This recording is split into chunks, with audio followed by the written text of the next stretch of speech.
क्या आप भारतीय हैं? अगर हैं तो ये आप डिसाइड नहीं करेंगे हमारे देश का कौन है कौन नहीं है, कौन देश से बाहर जाएगा, कौन देश के अंदर आएगा, कौन देश भक्त है और कौन देशद्रोही है। आज के दिन ये हमारे देश का संविधान जो है वो नहीं बताता है। आज के दिन कौन बताता है? जो सोशल मीडिया के ऊपर जो ज्यादा पढ़े लिखे लोग जो है ना वो डिसाइड करते हैं कि हाँ ये देशभक्त है और हाँ ये देशद्रोही है, इसको देशद्रोही है, ये इसको बाइकआउट कर देना चाहिए, इसका जो है इस देश के अंदर हिंदुस्तान के ऊपर नाम इसका मिटा देना चाहिए, ये तो खालिस्तानी समर्थन है, इसको तो यहां से इस देश से खदेड़ देना चाहिए। ऐसे लोग जो हमारे हिंदुस्तान के अंदर हमारे हिंदुस्तानी लोगों के साथ में ऐसा बर्ताव कर रहे हैं, तो हो सकता है कि कुछ लोग हों जिनमें से जो फेमस आज के दिन जो जिसको सबसे ज्यादा ट्रोल किया जा रहा है, जो भविष्य के अंदर आने वाले जो उसका रोजगार है वो उससे छीनता हुआ जा रहा है कि बॉर्डर 2 से निकालने की उसकी प्लानिंग चल रही हो और जिस मूवियों के अंदर वो काम कर रहा है उसके अंदर से उसको बाइकआउट कर दिया जाता हो सकता है कि वो देशद्रोही होगा, हो सकता है वो आपकी नजरों में किसी और की नजरों में देशद्रोही इसलिए भी तो हो सकता है क्योंकि उसको नहीं पता था कि इस मूवी की शूटिंग जो फरवरी में खत्म हो जाती है और अप्रैल में पहलगांव आतंकी हमला हो जाता है। मतलब पहले से इसको पता नहीं था, इसलिए देशद्रोही हो सकता है। पहले से तो माननीय श्री नरेंद्र मोदी जी को भी तो नहीं पता था ना, वो अपने दोस्त के बर्थडे के लिए भी तो पाकिस्तान चले जाते हैं केक कटवाने के लिए, पता तो उनको भी नहीं था। फिर भी मान लेते हैं गलती तो हुई है, गलती है क्योंकि इसके जो ये जो मोहतरमा है इसके कठोर शब्द है, क्या इनकी वजह से क्या हमारे देश के अंदर किसी व्यक्ति को या फिर उस व्यक्ति को जो हमारे देश को काफी जगह रिप्रेजेंट करता है क्या उसको बायकॉट करना सही है? क्या आप अपने दिल और दिमाग से चीजें सोचकर बताओ, क्या दिलजीत को बायकॉट करना सही? क्या इनको देशद्रोही जो बोल दिया गया कि ये देशद्रोही, क्या ये कहना सही है? अगर ये देशद्रोही हैं तो आप एक बात बताओ, खुद से मन के सोच के ऊपर चलना।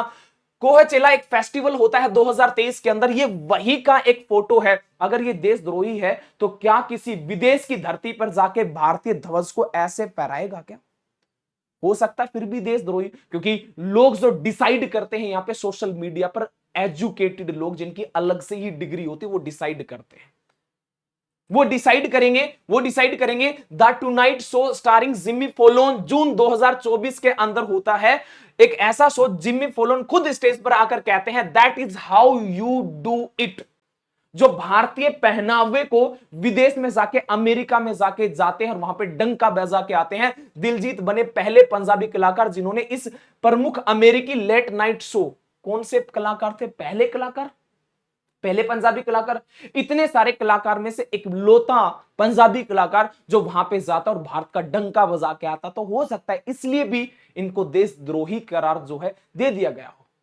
ये इसलिए भी तो देशद्रोही हो सकते हैं क्योंकि जवाहरलाल नेहरू स्टेडियम दिल्ली के अंदर ये एक शो होस्ट करते हैं जिसके अंदर भारतीय ध्वज को फिर से एक बार मान और सम्मान के साथ में, आज की बातें नहीं है, ये 27 तारीख की बातें हैं और अक्टूबर 2024 के अंदर, ये भी तो पहले की चीजें हैं, फिर भी देशद्रोही है। हां अगर ये सच में ही देशद्रोही है तो 2025 के मेट गाला में उन्होंने पंजाब का नक्शा जो कि भारत का ही हिस्सा है, जो ज्यादा पढ़े लिखे लोग हैं उनको हो सकता है थोड़ी सी मिसअंडरस्टैंडिंग हो, गुरमुखी लिपि के साथ कैप पहनता है जो विश्व मंच पर भारत की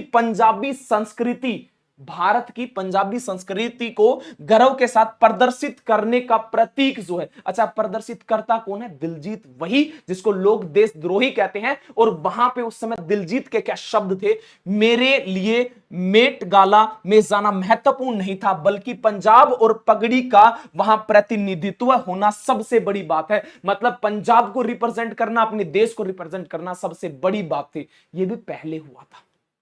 हो सकता है देशद्रोही, अगर ये सच में ही देशद्रोही है तो कहा था ना मैंने कि चोर चोर मुसेरा भाई, तो इसका समर्थन करने वाले भी तो देशद्रोही होंगे, ये वास्तविकता ये भी होगी।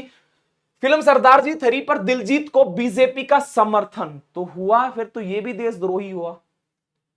सरदार जी 3 विवाद भाजपा ने दिलजीत का समर्थन किया तो ये भी हुआ।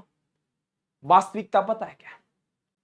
वास्तविकता यह है कि पहलगांव आतंकी हमले के बाद में बहुत सारे ऐसे मीडिया चैनल हैं, उनमें से एक सिंगल को आपने या किसी और ने बाइकआउट किया है। पहलगांव आतंकी हमले के बाद में अपनी टीआरपी के लिए पाकिस्तान के लोगों को बुलाते, वहां पे डिबेट करवाते हैं, उसके लिए तो किसी ने आवाज नहीं उठाई,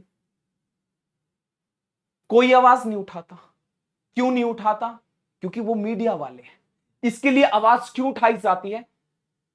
क्योंकि जो देश के हित के लिए काम करता है ना, उसको देशद्रोही ही बोला जाता है। जो लोगों का नहीं है उसको लोग अपनाने का काम करते हैं, और जो लोगों का है उसको हमेशा दूर करने का काम किया जाता है। क्या टीआरपी के लिए ये सब कर रहे हैं? क्या ये वास्तविकता में ये देशभक्त हैं? क्या जिस चीज की पहले ही शूटिंग हो चुकी है, जो पहले काम कर चुका है, लोगों का यथा पैसा जिस चीज में लगा हुआ है, उन लोगों को अगर आप लोग भी अगर 10 रुपए कहीं पे अगर खर्च करते तो वहां से आप भी उम्मीद करते हो ना 10 के 12 बनाऊं 15 बनाऊं। तो लोगों का पैसा लगा हुआ है, उम्मीद किस पे? दिलजीत पे है। प्रोड्यूसर भी है, राइटर भी है, दुनिया भर के हैं, परंतु बदनाम किसे किया गया? एक ही व्यक्ति को। हो सकता है देशद्रोही, हो सकता है आपकी नजरों में, किसी और की नजरों में, पर सच्चे देशभक्त हैं जो, उनके लिए तो सैल्यूट तो बनता ही है। बाकी आपकी क्या राय है जरूर बताना। मेरे शब्द किसी को कड़वे लगे हो तो माफी चाहूंगा। किसी की भावनाओं को ठेस पहुंचाने का मेरा कोई मकसद नहीं था। जय हिंद, जय भारत।